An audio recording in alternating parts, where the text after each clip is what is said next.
ಶ್ರೀ ಗಣಪತಿ ಶಾರದಾ ಗುರುಭ್ಯೋ ನಮಃ. ನಾರಾಯಣಂ ನಮಸ್ಕೃತ್ಯ ನರಂಚೈವ ನರೋತ್ತಮಂ ದೇವೀಂ ಸರಸ್ವತೀಂ ಚೈವ ತಥೋ ಜಯಮುದೀರಯೇ.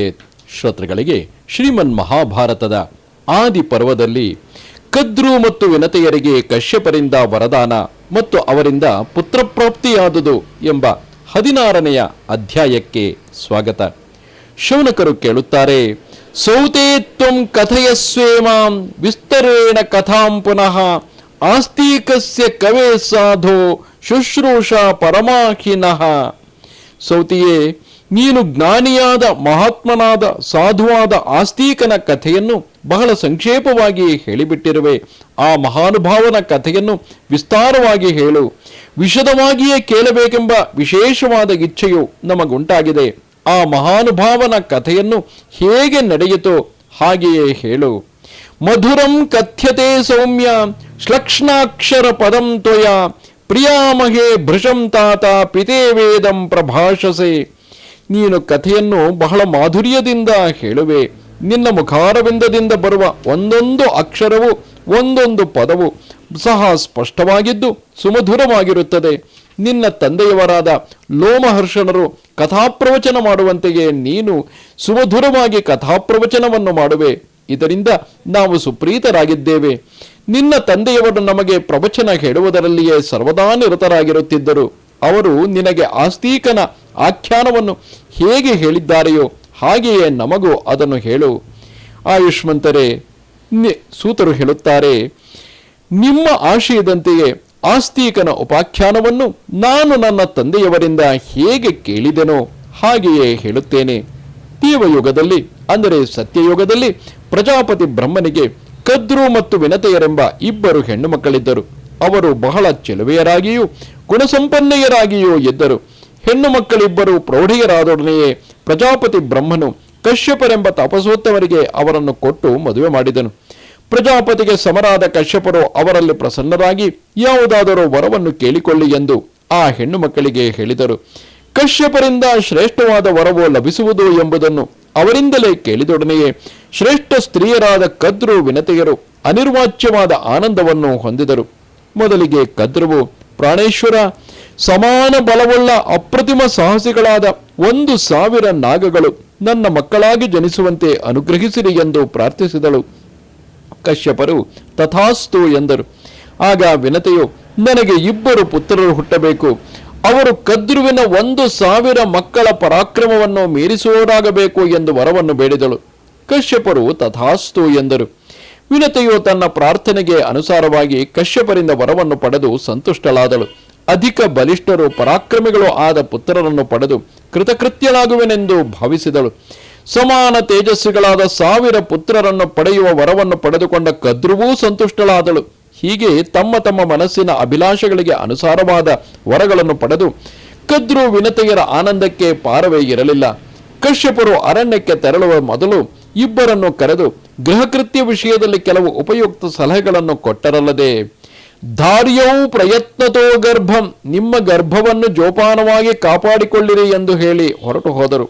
ಅನೇಕ ವರ್ಷಗಳು ಕಳೆದ ನಂತರವೂ ಕದ್ರುವು 1000 ಮೊಟ್ಟೆಗಳನ್ನು, ವಿನತೆಯು 2 ಮೊಟ್ಟೆಗಳನ್ನು ಪ್ರಸವಿಸಿದಳು. ಆ ಮೊಟ್ಟೆಗಳನ್ನು ಪ್ರಹೃಷ್ಟರಾದ ದಾಸಿಯರು ಶಾಖವಾದ ಪಾತ್ರೆಗಳಲ್ಲಿಟ್ಟು ಜೋಪಾನವಾಗಿ ನೋಡಿಕೊಳ್ಳುತ್ತಿದ್ದರು. 500 ವರ್ಷಗಳು ಕಳೆದ ನಂತರ ಕದ್ರುವಿನ 1000 ಮೊಟ್ಟೆಗಳು ಒಡೆದು ಅವುಗಳಿಂದ ಥಳಥಳಿಸುವ ಚಿಕ್ಕ ಪುಟ್ಟ ಸರ್ಪಗಳು ಹೊರಗೆ ಬಂದವು. ಆದರೆ ವಿನತೆಯ 2 ಮೊಟ್ಟೆಗಳಿಂದ ಶಿಶುಗಳು ಹೊರಬರಲೇ ಇಲ್ಲ. ಕದ್ರುವಿಗೆ ಮಕ್ಕಳಾಗಿ ತನಗಿನ್ನೂ ಮಕ್ಕಳಾಗದೇ ಇದ್ದುದಕ್ಕೆ ನಾಚಿಕೆಗೊಂಡು ತಪಸ್ವಿನಿಯಾದ ಪುತ್ರಾರ್ಥಿನಿಯಾದ ವಿನತೆಯು ತನ್ನ ಮೊಟ್ಟೆಗಳು ಒಡೆಯದೇ ಇರುವುದನ್ನು ನೋಡಿ ಇನ್ನೂ ಹೆಚ್ಚು ಕಾಲ ನಿರೀಕ್ಷಿಸಿ ಕುಳಿತಿರಲು ಸಾಧ್ಯವಾಗದೆ 2 ಮೊಟ್ಟೆಗಳಲ್ಲಿ ಒಂದನ್ನು ತಾನೇ ಒಡೆದು ಬಿಟ್ಟಳು. ವಿನತೆಯ ಮೊಟ್ಟೆಯಲ್ಲಿ ಕಂಡುದೇನು?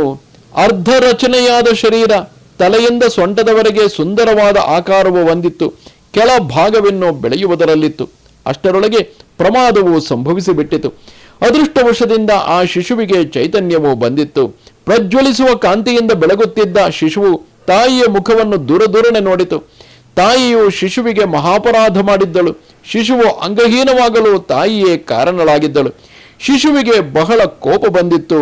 ಅಂತೆಯೇ ಅದು ತಾಯಿಯನ್ನು ಶಪಿಸಿತು. ಯೋಹಮೇವಂ ಕೃತೋ ನಾತಸ್ತ್ರಯಾಲೋಭ ಪರೀತಯ ಶರೀರೇಣ ಸಮಗ್ರೇಣ ತಸ್ಮಾದ್ವಾಸಿ ಭವಿಷ್ಯಸಿ ಪಂಚವರ್ಷ ಶತಾನ್ಯಸ್ಯ ಯಯೌ ವಿಸ್ಪರ್ಧಸೆ ಸಹ. ಪೂಜ್ಯಳಾದ ಮಾತೆಯೇ, ನೀನು ಲೋಭಪರವಶಳಾಗಿ ನನ್ನನ್ನು ಹೀಗೆ ಅಂಗಹೀನನನ್ನಾಗಿ ಮಾಡಿದೆ. ನೀನು ಹೀಗೆ ಮಾಡಿದುದರಿಂದಲೇ ನಾನು ಪೂರ್ಣ ಶರೀರನಾಗಲಿಲ್ಲ, ಅಸಮಗ್ರವಾದ ಅಂಗದಿಂದ ಹುಟ್ಟಿದೆನು. ಇದರ ಫಲವಾಗಿ ನೀನು ಯಾವ ನಿನ್ನ ಸವತಿಯೊಡನೆ ಯಾವಾಗಲೂ ಸ್ಪರ್ಧಿಸುವೆಯೋ ಅವಳ ದಾಸಿಯಾಗಿ 500 ವರ್ಷಗಳನ್ನು ಕಳೆಯಬೇಕು. ಅಮ್ಮ, ಇನ್ನೊಂದು ಮೊಟ್ಟೆಯನ್ನು ಈಗಲೇ ಒಡೆದು ಹಾಕಬೇಡ.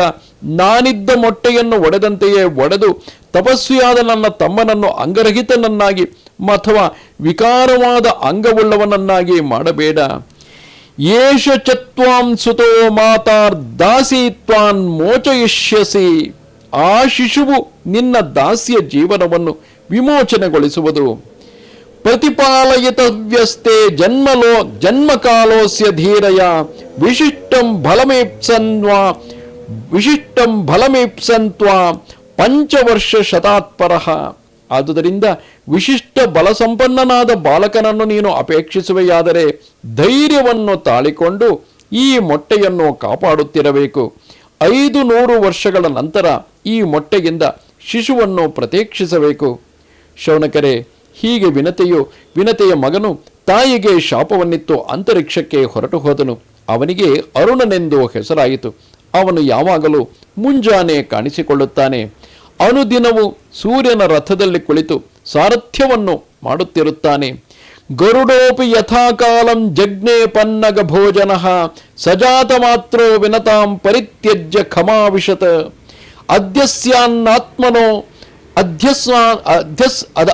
ಆದಸ್ಯಾನ್ನಾತ್ಮನೋ ಭೋಜ್ಯ ಅನ್ನಂ ವಿಹಿತಮಸ್ಯಯತ್ ವಿಧಾತ್ರ ಭೃಗುಶಾರ್ದೂಲ ಕ್ಷುದಿತ ಪತಗೇಶ್ವರ. ಭೃಗುಶಾರ್ದೂಲ 500 ವರ್ಷಗಳು ಮುಗಿದ ನಂತರ ಸರ್ವಾಂಗ ಪರಿಪುಷ್ಟನಾದ ಸರ್ಪಾಹಾರಿಯಾದ ಗರುಡನು ಮೊಟ್ಟೆಯಿಂದ ಹೊರಗೆ ಬಂದನು. ಹುಟ್ಟಿದೊಡನೆಯೇ ಬಹಳವಾಗಿ ಹಸಿದಿದ್ದ ಪಕ್ಷಿರಾಜನಾದ ಗರುಡನು ತಾಯಿಯನ್ನು ಪರಿತ್ಯಜಿಸಿ ವಿಧಿನಿಯತವಾದ ಆಹಾರವನ್ನು ಹುಡುಕಿಕೊಂಡು ಆಕಾಶಕ್ಕೆ ಹಾರಿದನು ಎಂಬಲ್ಲಿಗೆ ಮಹಾಭಾರತದ ಆದಿಪರ್ವದ 16ನೆಯ ಅಧ್ಯಾಯವು ಮುಗಿಯಿತು. ನಮಸ್ತೆ ಶಾರದೆ ದೇವಿ ಕಾಶ್ಮೀರ ಪುರವಾಸಿನಿ ತ್ವಾಮಹಂ ಪ್ರಾರ್ಥಯೇ ನಿತ್ಯಂ ವಿದ್ಯಾದಾನಂಚ ದೇಹಿಮೆ. ನಮಸ್ಕಾರ.